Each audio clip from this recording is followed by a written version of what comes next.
In today's video, we're going to be breaking down TreVeyon Henderson of The Ohio State University. What are his strengths and weaknesses?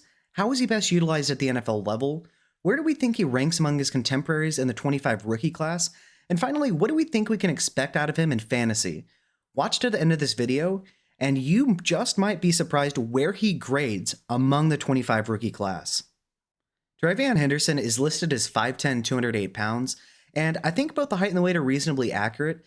And if those hold true, that'll give him a 29.8 BMI, which doesn't quite meet the threshold of 30.0, but it's not as if we would really need to worry about his BMI per se.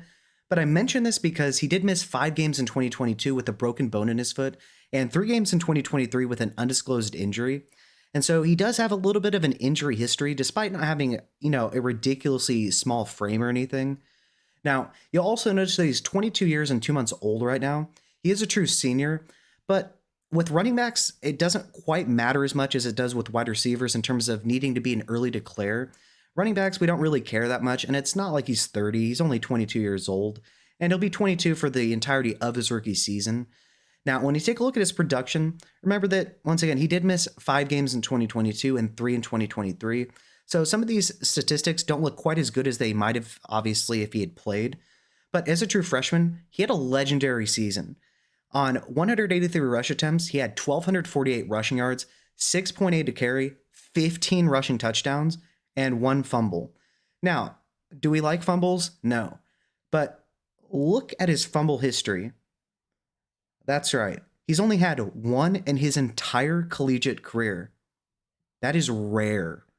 And as a true freshman, look at his receiving usage. On 29 targets, he had 27 receptions. That's a 93.1 reception percentage. That is ridiculous, ludicrous efficiency. 312 receiving yards and 4 receiving touchdowns.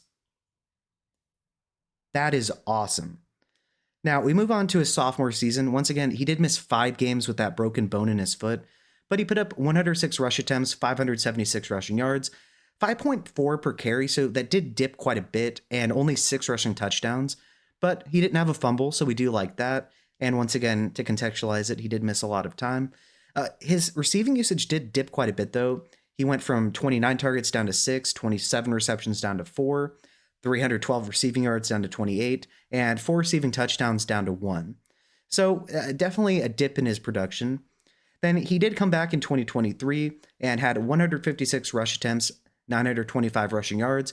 He put his yards per attempt up from 5.4 up to 5.9, which still isn't crazy, but it's definitely better, with 11 rushing touchdowns, no fumbles. But then we saw an increase in passing game utilization once again. He went from 6 targets up to 23, 4 receptions up to 19, 28 receiving yards up to 229, and he didn't have a touchdown, but still the receiving usage was good. But then he did bounce back in a big way as a true senior.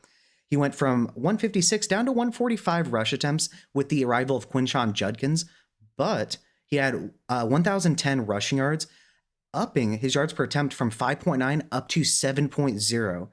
In a second, you're going to see where that ranks among this class. And he had only 10 rushing touchdowns, and I say that because he did have 11 as a true junior and 15 as a true freshman, but that's still nothing to scoff at. And once again, that is his 3rd straight year without a fumble. That is amazing. Then, when we take a look at his utilization in the passing game, it's once again great, especially for a collegiate back. And to contextualize this, he was splitting time with Quinshon Judkins, and so that makes this all the more impressive. And so on 30 targets, he had 26 receptions for an 86.7 reception percentage. And you'll notice that in 3 of 4 seasons here, he had an above 82% reception percentage. That is great efficiency. 281 receiving yards and 1 receiving touchdown. That is exactly what we're looking for in our prospects, is a balance of both ground game and receiving game utilization. And so looking at some advanced stats here, among draft-eligible FBS running backs with 100-plus rush attempts, that was a sample size of 76 here, Henderson received 145 rush attempts.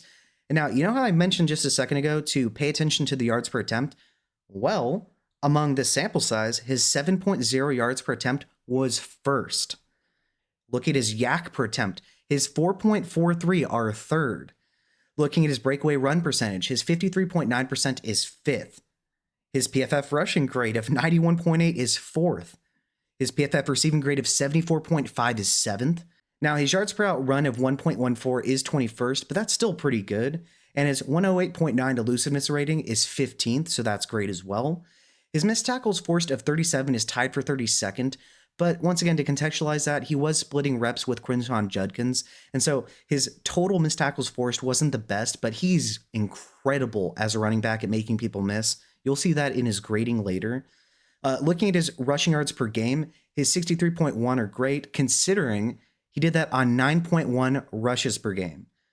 His receiving yards per game of 17.6 isn't incredible, but once again, he's splitting time, so it's not really fair to grade him compared to some of these backs that were full-time backs. And he did that on 1.6 receptions per game with 11 total touchdowns this season. Moving on to his grades, remember that TreVeyon Henderson is a running back at The Ohio State University. He's give or take 5'10", 208 pounds, and if so, that gives him a 29.8 BMI, which is slightly below the 30.0 threshold, but really nothing for us to worry about. It's relatively close. Now, he is a true senior, and once again, it doesn't really matter quite as much for running backs. Obviously, we would prefer that he be a true junior and early declare, but it's not that big of a deal. Now, as far as my valuation, I think he's worthy of a mid-first round pick. Now, you'll notice that he has a 4 out of 5 in the draft capital. I'll explain that a little bit later, but I think as far as the pure grade here, that's a mid-first round pick grade. My comparison, I think that he's a Reggie Bush type of running back. And so he's a great fit for inside zone, counters, gap runs. He can bounce to the outside quite well. He's very dangerous with the ball in his hands. You'll notice that he can accelerate while changing directions. And as far as wide receivers, that's a truly rare trait. With running backs, it's not quite as rare, but it is a great trait to have, make no mistake. And he reminds me of Reggie Bush because he's so creative with the ball in his hands. Once again, he can change directions. His agility is fantastic. He has make you miss potential written all over him. And he is a receiving game asset. He can be utilized on wheel routes, flats, screens. In the short passing game, there's potential for him to be lined up out wide, potentially in the slot. I'm not quite as sure about that, but he is dynamic with the ball in his hands, and he really does remind me of Reggie Bush. As far as my grade of him, I give him an 86 out of 100, which is a great running back prospect. As far as his contact balance, I give him a 5 out of 5. He has low pad level. He always falls forward, and especially for somebody that isn't a ridiculously bulky back, it is quite good. As far as his physicality, I did give him a 3.5 out of 5. It isn't that he's afraid of contact or that he tries to avoid it, but he has had an extensive injury history, and he's not the biggest guy. I really don't think he's going to be bowling over linebackers at the NFL level, but once again, he always falls forward, and his yak per attempt should tell us that. As far as his vision goes, I gave him a 5 out of 5. He is great at picking the lane, and he has the forethought to anticipate where linebackers and safeties are going to be and set them up for failure. It is quite special. As far as his ball security, obviously it's a 5 out of 5. He only had one collegiate fumble. That is ridiculous. And while yes, he did split some time with Quinshon Judkins this season, only one fumble in an entire collegiate career is extremely rare. And he played 4 years. Some of these guys have 5+ fumbles and they've only played 3. As far as his run IQ, I gave him a 5 out of 5. He toys with linebackers. See, he has this trait with his acceleration where he varies it to set up angles that are advantageous for him. It's crazy. As far as his speed, I gave him an 8.5 out of 10. I have seen better, but it is quite good. He's had multiple 50-yard receiving and rushing touchdowns, and he's reached over 22 miles per hour before in games. As far as his acceleration, I gave him a 9 out of 10. It is quite special. He varies it to get advantageous angles, and he burns past people. And he can turn the corner as well because of his acceleration.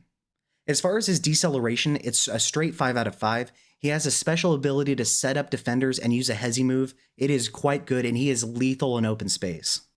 As far as his agility, I gave him a 5 out of 5. He is lightning in a bottle in confined situations. He makes people look silly on a regular basis. As far as his change of direction, it's a straight 5 out of 5. He has this ability, once again, to accelerate while changing directions, which once again isn't quite as rare for running backs, but it is a fantastic trait to have, and it's going to lead to quite a few long gains and probably some long touchdowns at the NFL level. As far as his catching, I gave him a 4.5 out of 5. It is quite good. He did have 5 collegiate drops, but it's important to remember that he received extensive utilization in the passing game in 3 of his 4 collegiate seasons. And so with more volume, drops are going to come, but he can make away from the frame catches over his shoulder. He can be utilized deep down the field. He is very good and has soft hands in the passing game. As far as his route running, he can run flats, screens, wheel routes, really just about any basic route that you want out of him. And I have seen him be successful deep down the field. As far as his run after catch goes, I gave it a 4.5 out of 5. It is quite good.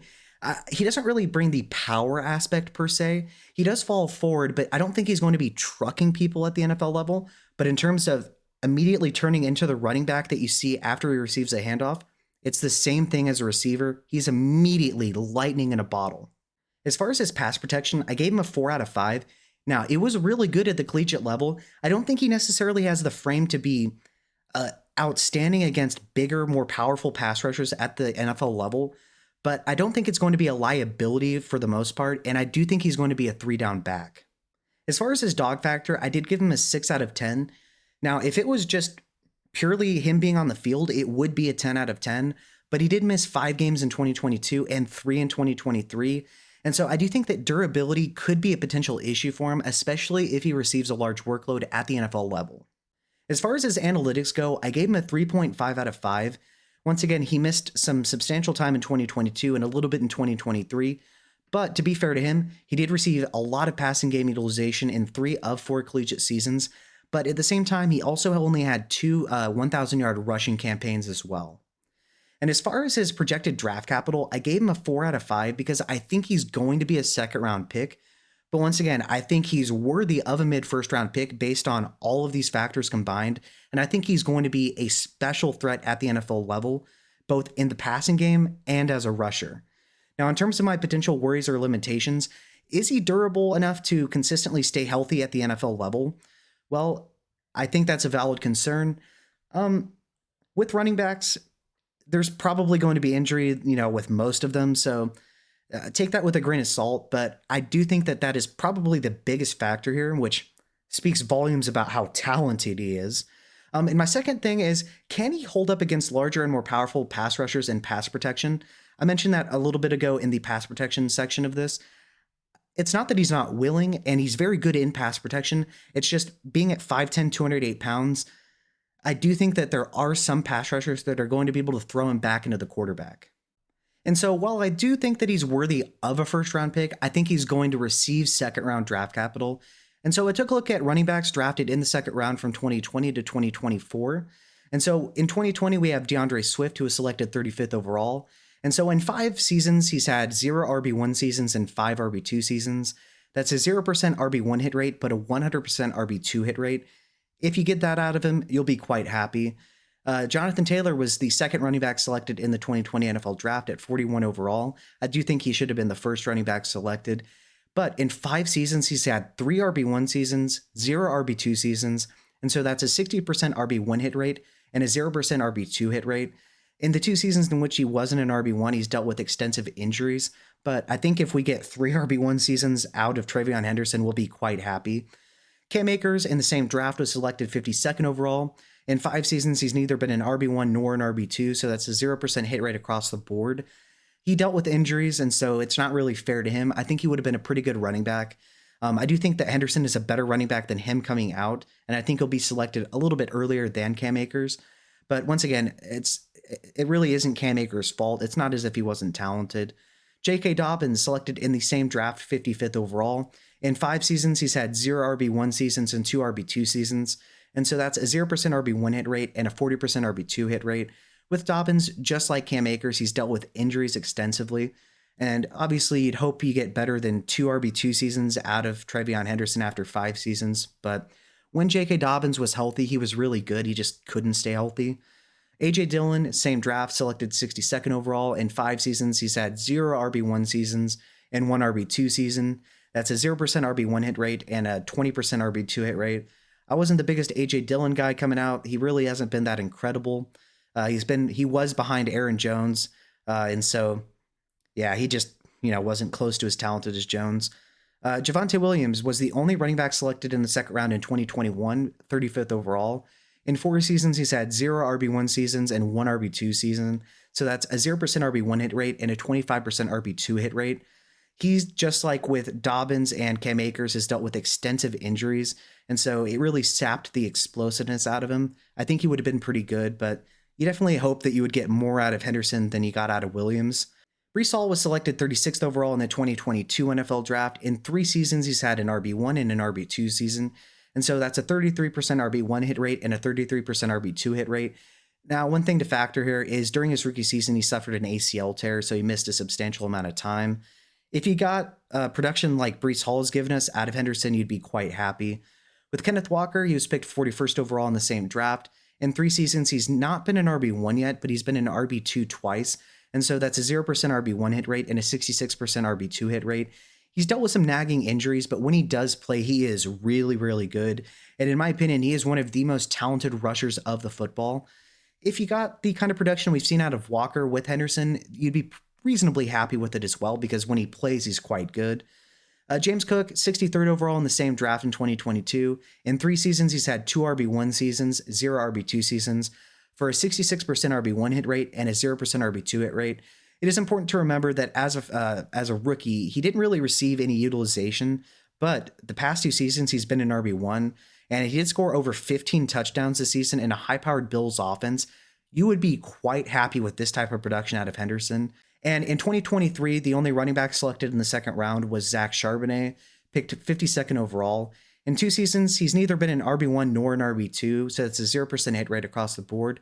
But it is important to contextualize that he was drafted behind Kenneth Walker, who is one of the most talented rushers of the football at the NFL level. But when Kenneth Walker misses time, Zach Charbonnet is an elite RB1. Zach Charbonnet is that good. I do hope he gets a second contract somewhere else to be the lead back in his for his new team. He is really talented, but obviously we would hope we get more out of Henderson than we've gotten out of Charbonnet. And so where does Henderson rank among his contemporaries in 2025, as well as the 2024 running back class? Well, he's tied with Genti for the RB1 overall across both classes so far, at an 86.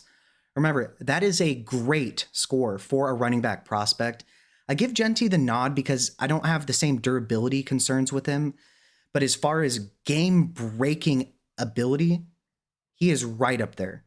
I really wouldn't think that Hampton nor Johnson are better prospects than Henderson, at least in my opinion. And I do think that Henderson would thrive in an Alvin Kamara with Mark Ingram, or potentially a Jahmyr Gibbs-like usage with David Montgomery at the NFL level. Give him a couple receptions a game and say 10 to 15 rushes per game, and I think that'll maximize his efficiency. And once again, with Henderson, I think he's vastly better than anyone in the 2024 class. Remember that Trey Benson was my RB1 with only a 73 score, and so he gaps him by 13 points in this grading model. And remember, with TreVeyon Henderson, he's out of The Ohio State University. He is a senior. He's around 5'8", 208 pounds. Remember, that would give him a 29.8 BMI, which is just a little bit under the 30.0 threshold, but nothing to really be concerned about as far as the BMI. But remember that he did miss 5 games in 2022 with a broken bone in his foot, and 3 games in 2023 with an undisclosed injury. And so durability is potentially a concern here. My valuation of him, I think he's worthy of a mid-first round pick. I think he'll go in the second, though. And remember, my comp for him is a Reggie Bush type of running back. He has special agility. He can accelerate while changing directions. Remember that just like Reggie Bush, he can be utilized deep down the field on wheel routes. He can be used on rails, screens, flats. He is the running back you see after receiving a handoff, after catching the football. This guy is special in terms of his game-breaking ability. And I gave him an 86 out of 100 official grade. And remember that he is a great fit for inside zone, counter, and gap runs. He is going to be absolutely electric at the NFL level. And I want to give a special shout out to my Patreon members. Thank you to Big Hunt, SP, Major Jack, and Infamy MTG. If you would like to become a member, I'm going to leave a link in the comment section. As far as what you'll gain, you'll get access to a private Discord server. I'm going to have a real life and fantasy football chat where we talk about real life NFL news. Any questions you might have will be answered in the real life NFL chat. And as far as the fantasy football chat, we'll talk about what's happening in the fantasy world. I'll give you team reviews, give you optimal roster construction based on your specific league settings, trades you can make to strengthen your roster, buying and selling points, specifically price points for various players based on your positions of need. I'll give you a special shout out, obviously, on all of these videos. You'll get early access to videos. You'll be part of private live streams that are not available to regular YouTube members. And you will also have the ability to suggest videos specifically for you on Patreon. I've already made one on Isaac Rendo as per request by one of my Patreon members. And so once again, if you would like to join, the link is going to be in the comment section. Thanks.